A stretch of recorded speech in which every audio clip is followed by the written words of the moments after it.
good afternoon, class 8. How are you all? Hope you all will be doing good in your home. So, student, in the last class, we have discussed chapter number 13, sound, up to page number 184. Okay, the waves of the sound depends upon amplitude of the pendulum. जो simple pendulum का topic था, amplitude of the pendulum, time period of the pendulum, frequency, ये सारी चीज़ों को हमने complete किया था last class में, है ना? Speed of the sound and the topics, vibration, sound need a medium to travel, everything we have completed in the last class in part 1. Now this is part 2 of the same chapter. We are going to discuss page number 184 sorry, characteristics of a sound, part 2 of the same chapter. So let's discuss. I am telling you again and again, student, after the completion of video, if you people were not read the chapter again, you people were not able to understand the chapter because this is new for you all. इसलिए थोड़ा सा read करना, क्योंकि आगे चल के जो भी बच्चे साइंस स्ट्रीम्स में जाते हैं, you people were will definitely going to learn and discuss in detail the sound chapter. Okay, so let's start this one. The characteristics of a sound. The characteristics of a sound are depends upon the three categories: the pitch, loudness, and the quality. The pitch of the sound, the loudness which were created by the sound, and the quality of the sound. Okay, these are the three characteristics of a sound.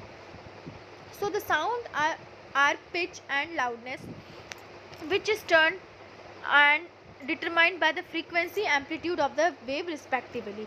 ये जो sound है, pitch और loudness इसका, वो generally turn हो जाता है amplitude और फ्रीक्वेंसी पे ऑफ द वेव प्रॉपर्टी. ठीक है, साउंड में क्या है, वेव है. साउंड कैसे रिएक्ट निकलता है, वेव से निकलता है, और वेव की हम लोग को एम्पलीट्यूड और फ्रीक्वेंसी नापनी होती है.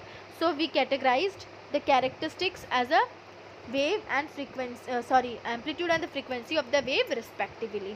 ओके, इसमें फ्रीक्वेंसी और एम्पलीट्यूड दोनों का यूज़ होगा. That's why in first part we have discuss the amplitude and the frequency. Now, first one, the pitch. Pitch is the characteristics of a sound by which you can distinguish a shrill sound from a grave or hoarse sound even through the two sounds have the same loudness. Pitch क्या होता है, कैसे characterise करते हैं उसको? Sound की जो amplitude होती है, फ्रीक्वेंसी होती है ना, उससे इस पिच का हम लोग कैटेगराइज कर सकते हैं. दो साउंड्स के भी जिसकी फ्रीक्वेंसी जितनी ज़्यादा होगी, साउंड उतना ज़्यादा, पिच उसकी उतनी ज़्यादा क्लियर होगी. ओके, तो सो pitch of the sound can be categorized by the frequency. Okay, pitch is a subjective measurement. It is a subjective measurement. The pitch of a sound depends upon the frequency of vibration.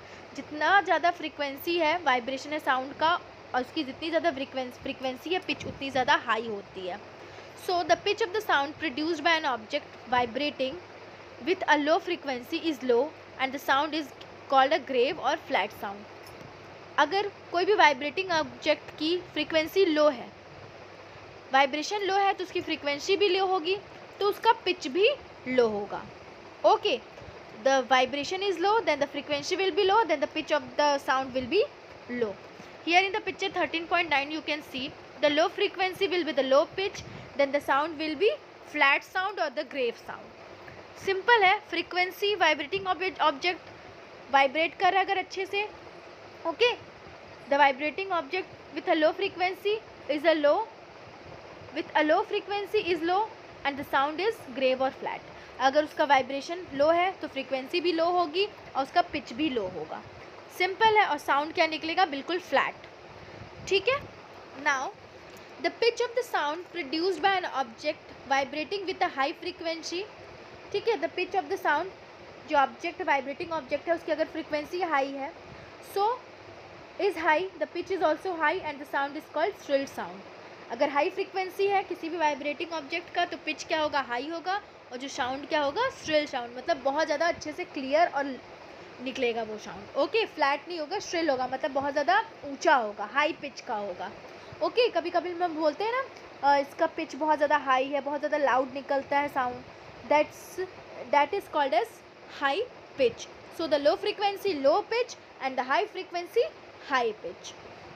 So wave भी कैसे बनेगा, amplitude, wave form और time seconds कैसे होंगे, दोनों का graph जो दिख रहा होगा बिल्कुल अलग होगा. फिगर 13.9 एंड 30.9 9b, दोनों का ग्राफ बिल्कुल डिफरेंट है. Okay, you can compare the graph also. So the higher the frequency of the sound, the higher will be the pitch, and the vice versa. As I told you, higher the frequency, higher the pitch.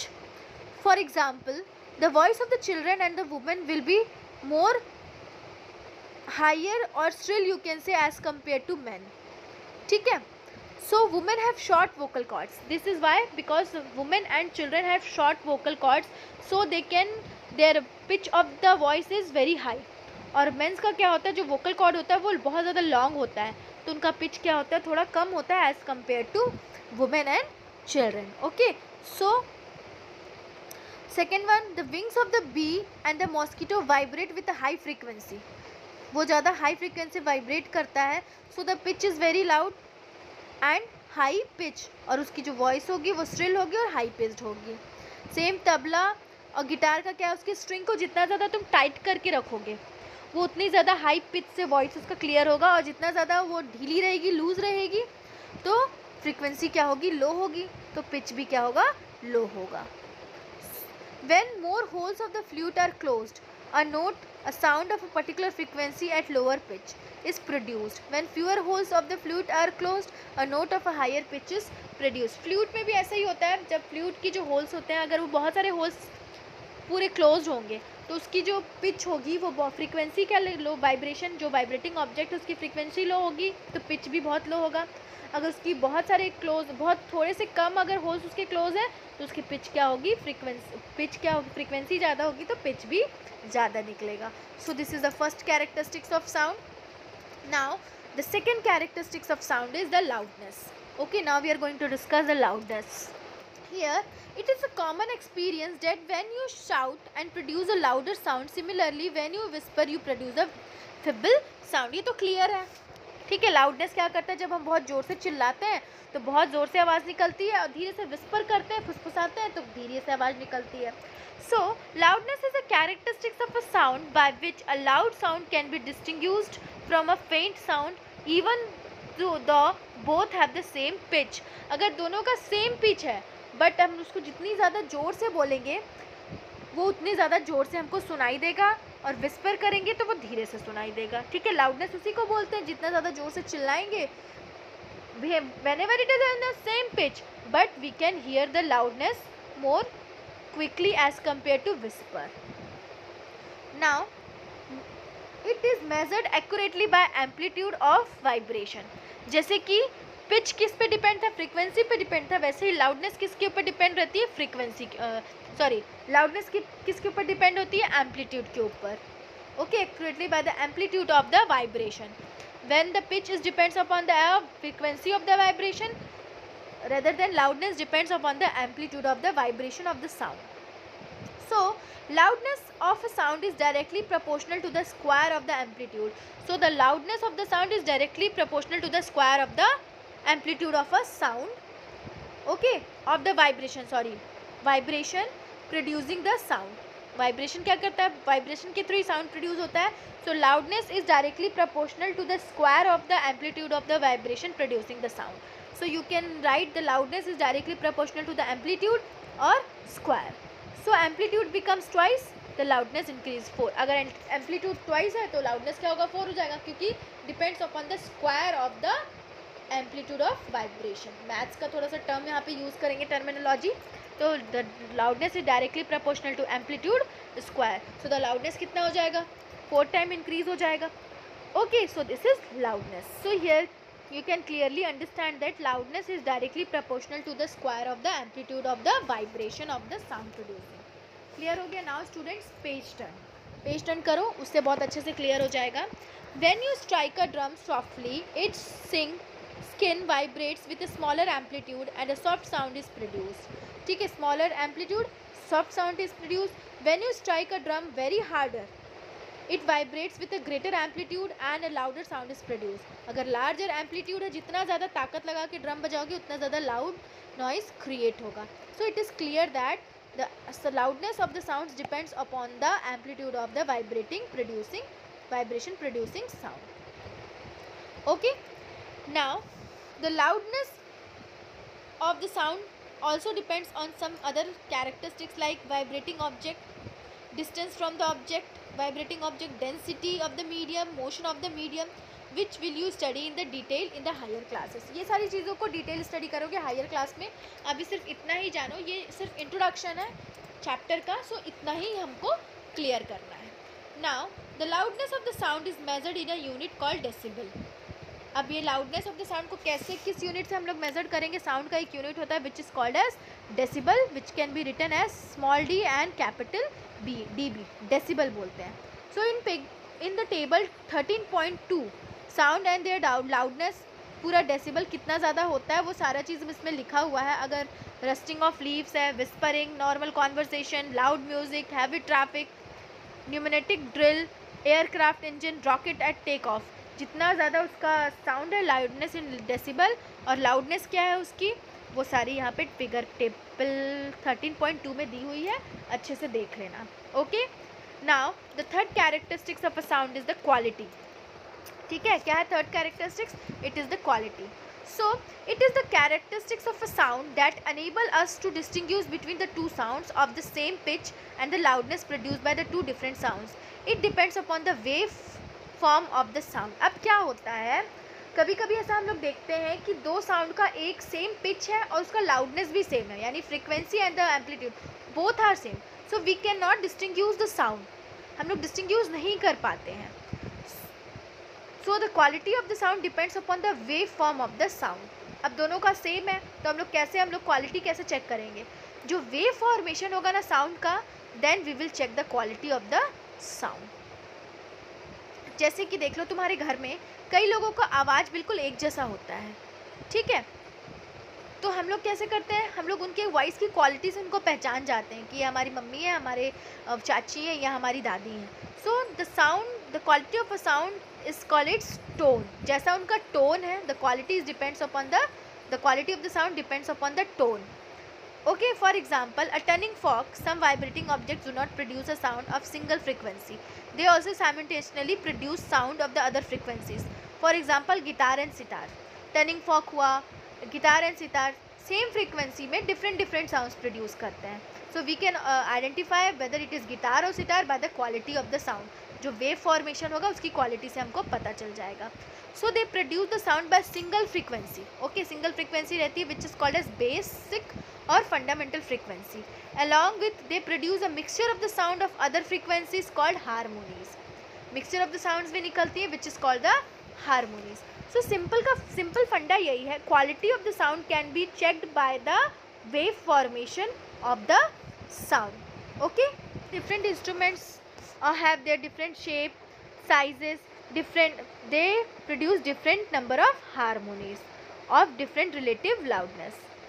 Clear हो गया? So this is the these are the characteristics of sound. First the pitch, second the loudness and the quality. Okay, pitch को हम लोग कैसे denote करेंगे, कैसे recognise करेंगे? by the frequency of the vibrating object, loudness by the amplitude of the vibrating object, and the quality with the wave formation of the sound. Now sound produced by humans. अब sound कैसे human से produce होता है, तो मैं इतना सारा कुछ पढ़ूंगी नहीं, मैं तुमको क्लियरली इसमें क्या लिखा हुआ वो बता देती हूँ. So here one example is given. जैसे कि तुम अपना थ्रोट पे हाथ रखो और ओ बोलो, तो you will feel the vibration of the throat, vocal cavity जो हमारा वहाँ पे दिया हुआ है. देखो, विंड पाइप अलग होता है जिससे हम लोग सांस लेते हैं, खाने का पाइप अलग होता है that is called as oesophagus, and the vocal cord is difference जहाँ से हम बोलते हैं. Okay, so the sound is produced by the voice box or the larynx, where the sound is produced by the voice box and through the larynx. It is the upper end of the windpipe. Windpipe का upper end में present होता है ये larynx. Two ligaments called vocal cords are stretched across the voice box or larynx in such a way that it leaves a narrow slit between them for the passage of air. There are two ligaments were present in our vocal, which is called as vocal cords. जो दो ligament present होते हैं larynx के ऊपर, they are called as vocal cords. They are attached, क्या stretch होते हैं voice box के पास और द लैरिंग्स इन सच ए वे, थोड़ा सा स्ट्रेच होते हैं जहाँ से एयर पास हो सके. थोड़ा सा एक स्लिट बिटवीन दोनों के बीच में एक थोड़ी सी जगह बचती है जहाँ से एयर पास हो सकता है. Okay, now this air pass through the reaches the lungs. When the air lungs force air through the slit, the narrow gap, the vocal cords vibrate. जैसे ही एयर पास होता है लंग्स क्या करता है उसको, when the lungs force the air through the slit, अब यहाँ से लंग से जो एयर निकलता है, ये जो स्लिट ओपन होते हैं तो लंग से जो एयर निकलता है it reaches the vocal cord और वहाँ पे वाइब्रेशन प्रोड्यूस होता है, resulting in the production of sound. Okay, हमारे लंग्स में एयर प्रेजेंट है, जैसे ही स्लिट ओपन होता है this voice cord which is present in the voice box, वो क्या करता है वहाँ पे वाइब्रेशन क्रिएट करता है और वहीं से हमारी वॉइस निकलती है. Vocal cords are tight and thin, the sound produce of higher pitch. अगर यही वोकल कॉर्ड टाइट है और बहुत ज़्यादा पतले हैं, थिन है, तो बहुत ज़्यादा ज़ोर से हाई पिच की वॉल्यूम रिलीज़ होगी, और यही वोकल कॉर्ड लूज है और थिक है तो लो पिच की वॉइस निकलती है, लो पिच और फ्रिक्वेंसी. सिंपल है. ये जो वोकल कॉर्ड्स प्रेजेंट होते हैं हमारे वॉइस बॉक्स के ऊपर, हल्की सी ओपनिंग होती है, और जब लंग्स से एयर पास होता है तो वहाँ पे वाइब्रेशन क्रिएट होता है, then this vibration produce the sound. Okay, this vocal cords were thin and tight. These vocal cords were thin and tight, so the frequency or the pitch will be higher. And when these vocal cords are thick and loose, so the frequency is low or the pitch is low. Then people, when the human beings or any living organism produces sound. So men have longer vocal cords than the women and children. That's why men का जो voice होता है वो low pitch का होता है as compared to men, women and children. उनका जो voice का pitch होता है बहुत ज़्यादा high frequency का होता है. Okay, so this is it, how sound produced by humans we have discussed. Okay, structure and working of human ear we are going to discuss. Now everyone page turn. We can hear sounds from our surroundings through the sensory organ which is called as ear. ठीक है, जो हमारे hairs के पास neck के ऊपर present होता है ear. We hear the sound by this ear. When the sound propagation through the air reaches to our ear, we know the air is the medium, वो हमारे ear तक पहुँचता है हमारे ear drum में, then we are able to hear. Okay, so in this part we are going to discuss the internal organs, internal structure of ear. So our ear can be divided into three main parts: outer ear, external ear, and middle ear and inner ear. Outer, external or external, you can say outer ear, middle ear and inner ear. Outer ear में, middle ear में, inner ear में, whatever the parts were present I will discuss, and the function we will discuss, like working of human ear, just 2-3 minutes, after 2-3 minutes. So see the diagram, 13.15 structure of human ear. This diagram is your homework, you have to draw in your copy.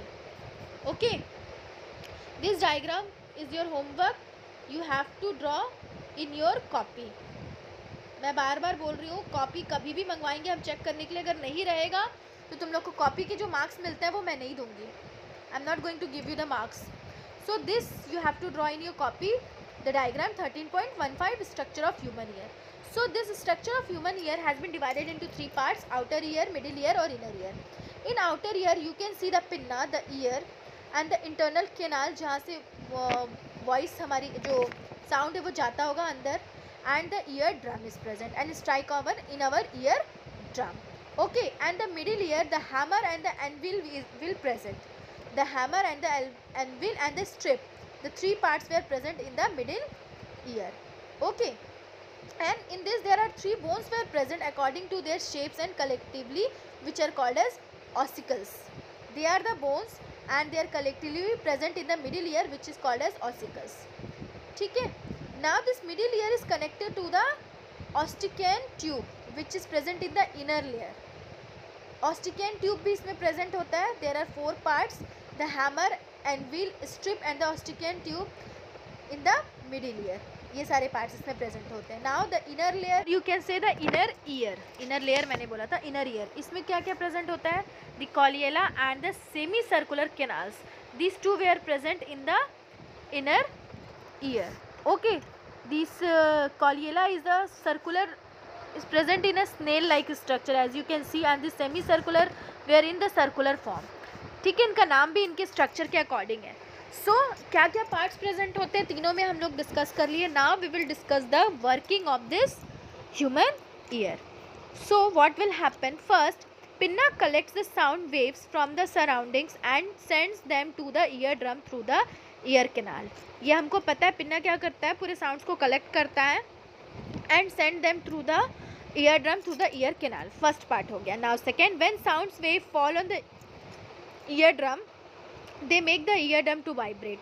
जैसे ये sound eardrum पे पड़ता है, ये sound क्या करता है, उसको वाइब्रेट करता है. eardrum क्या होता है, वाइब्रेट होने लगता है. Second step, in the third, the three bones hammer, anvil and stirrup receive the vibration from the eardrum and amplify them. अब क्या करता है साउंड, ये जो थ्री बोन्स प्रेजेंट होते हैं मिडिल लेयर में, हैमर, एनवील एंड स्ट्रिपिया, क्या करते हैं, उस वाइब्रेशन को अपने अंदर लेते हैं. Okay, receive the vibration and amplify them, उसको एम्पलीफाई करना शुरू करते हैं. This Colliella receive the amplified vibration from the three bones.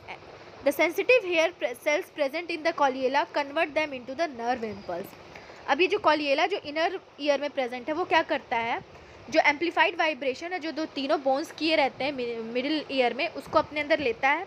और जो hair present होते हैं colliella में वो क्या करते हैं, उसको convert करते हैं जो vibration को nerve impulse में. Okay, these hairs convert the vibration into the nerve impulse, amplified vibration into the nerve impulse. Then the nerve impulse are carried to the brain through the auditory nerve. अभी nerve impulse क्या करते हैं, जो vibration है sound को वो हमारे brain तक पहुंचाते हैं through the auditory nerve. ये सारे nerves वगैरह हमारी body में already present है. Okay students, these nerves everything were already present in our body. Now the brain decodes nerve impulse into specific sounds. अब brain क्या करता है, decode करता है, सारे को coding करता है with the help of the nerve impulse in the specific sound. फिर हमको सुनाई देता है कि कौन सी साउंड आ रही है हमारे ईयर ड्रम को, हमारे कानों को सुनाई दे रही है, वो सारा चीज़ कौन करता है, this nerve impulse transfer the sound to the brains and the brains were decodes all the sound, और हमको समझ में आता है कि क्या बोला जा रहा है. ठीक है, कैसे आया, पिन्ना कलेक्ट किया साउंड को, ईयर ड्रम तक गया, ईयर ड्रम पे आने के बाद क्या वो वाइब्रेशन में कन्वर्ट हुआ. ओके, फिर जो बोन्स प्रेजेंट है तीनों बोन्स उसको क्या करते हैं, कलेक्ट करते हैं और एम्पलीफाई करते हैं. एम्पलीफाई करने के बाद वो कॉलिएला में जाता है, कॉलिएला में हेयर्स प्रेजेंट होते हैं जो उसको नर्व इम्पल्स में कन्वर्ट करते हैं. फिर नर्व इम्पल्स क्या करता है, ब्रेन को ऑडिटरी नर्व के थ्रू ब्रेन तक जाता है, ब्रेन में वो डिकोड होता है और हमको साउंड सुनाई देता है. Okay, this is the working of a human ear. Hope you will all understand this topic. बहुत ईजी है और इम्पॉर्टेंट है, इसलिए अच्छे से पढ़ना. कोई भी डाउट होगा क्लियर तो करेंगे लाइव क्लासेस में, don't worry about it. Okay students, now the last topic of today's part is audible and inaudible sound. This is the last part of topic of the today's class. Okay, तो the tough नहीं है, इसमें सिर्फ इतना ही लिखा हुआ है कि that human ears can hear only the sound above to 20 hertz and between 20,000 hertz. The sound whose frequency lies between 20 hertz and 20,000 hertz, which are able to hear that sounds are called as audible sounds. Audible sounds किसको बोलते हैं, जिसको हम सुन सकते हैं. तो हम लोग कितने से कितने साउंड को सुन सकते हैं, 20 हर्ट्ज टू 20,000 हर्ट्ज के बिटवीन में जो भी साउंड होगा उसको हम लोग सुन सकते हैं. That sound is called as audible sounds. और inaudible sounds, the sounds which are not audible by the human being and have the less frequency less than 20 hertz. 20 hertz से कम फ्रीक्वेंसी के साउंड को इनऑडिबल साउंड बोलते हैं, जो human beings नहीं सुन सकते. Okay, these are the inaudible sounds which are less than 20 hertz. So this type of sound is called as infrasonic sound. जो sound inaudible होते हैं ना उसको infrasonic sound बोलते हैं, जो 20 hertz से कम होते हैं. Rhinoceros communicate with another by using the infrasonic sound frequency low than 5 hertz. उनकी जो sound frequency होती है वो 5 hertz से भी कम होती है. So they are infrasonic sounds which the human beings were not able to hear. Animals like whales and elephants also produce infrasonic sounds. Whales or elephants, they also produce infrasonic sound. It means they have the sound have less than frequency 20 hertz. ठीक है. The low frequency infrasonic sounds are produced before the main shock waves during the earthquake. This sound when heard by the animals makes them alert and they shows an abnormal behavior. अब क्या होता है, जो earthquake जब आता है ना तो उसकी sound जो होती है ना frequency वो 20 hertz से कम होती है. So this can be audible by the animals तभी उनके आने से पहले हम एनिमल्स में क्या देखते हैं, बहुत सारे अबनॉर्मल बिहेवियर्स देखते हैं। तभी तो कहते हैं कि जब भी भूकंप वगैरह कुछ आता है तो जानवरों को पहले पता चलता है। क्यों? क्योंकि जो उसकी फ्रीक्वेंसी होती है साउंड की वो 20 हर्ट्ज से कम होती है। And the people were not able to hear the sound low frequency at 20 hertz. हम लोग 20 हर्ट्ज से ज़्यादा फ्रीक्वेंसी की साउंड को ही सुन सकते हैं। Okay, now another topic is given, the sound inaudible for humans having frequency more than 20 hertz are known as ultrasonic sound. ऐसे भी साउंड्स होते हैं जो 20 हर्ट्ज से भी बहुत 20,000 हर्ट्ज से बहुत ज़्यादा होते हैं। That type of sound is known as ultrasonic sound. Okay, so animals like dolphin, bats and porpoises have the ultrasonic sounds. Dogs can hear up to 40,000 hertz and there special whistles known as Galton's whistles. ये जो गैल्टन्स whistles होती है ना, ये 40,000 hertz से भी ऊपर की होती है। So dogs can easily able to hear this type of sound. ठीक है, so this is audible and inaudible sound. Hope you will all understand it. Okay, now we are going to do the multiple choice question. Okay students, listen carefully. The pitch of a sound depends upon the dash of the vibration. Frequency, pitch किस पे depend करता है? Frequency पे। और loudness किस पे depend करता है? एम्पलीट्यूड पे। So frequency is the correct answer. Second, the time taken by the pendulum to complete one oscillation is called time period. Option number C is correct, is called time period. Third, the SI unit of frequency is hertz. Okay, option number B, hertz is correct. Now the fourth one, the larger the amplitude of the vibration, dash is the sound. The louder is the sound. Amplitude जितना ज़्यादा अच्छा है, sound उतनी ज़्यादा जो create होगी, loud होगी। Now fifth one, the frequency less than dash hertz is not audible to human ear. So just अभी हम लोग पढ़े इस चीज़ को, the frequency less than 20 hertz is not audible to the human ear. So these are the correct answers for the question. Okay students, hope you will all understand the topic, today's topics. Okay, specially the ear, ये बहुत ज़्यादा important है, ear and the working of human ear. So please students, after the completion of the video, read the chapter carefully. Okay, otherwise you are not going to understand that chapter. Again and again I am saying it in every video. Okay, see you all in the next class with the third part of the same chapter. Okay, reflection of sound, good and bad sound, everything. Thank you so much class. Bye.